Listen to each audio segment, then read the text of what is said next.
بلوچستان کے شہر اوستا محمد سے ہمارے گدروشیا پوائنٹ کے نمائندہ فرید احمد کمرانی کی رپورٹ کے مطابق سٹی پولیس تھانہ اوستا محمد کی بڑی کامیاب کارروائی، ڈکیتی میں ملوث 2 ملزمان گرفتار، چھینی گئی 5 لاکھ روپے برآمد کر لیا۔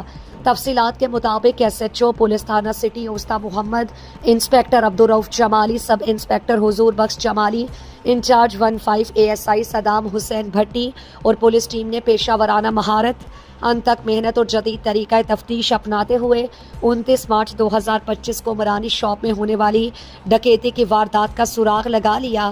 کارروائی کے دوران 2 مرکزی ملزمان کامران ولد سلطان قوم لاشاری ساکن اوستا محمد اور شاہمیر ولد غلام حسین قوم چوان ساکن شہداد کوٹ سندھ کو گرفتار کیا گیا۔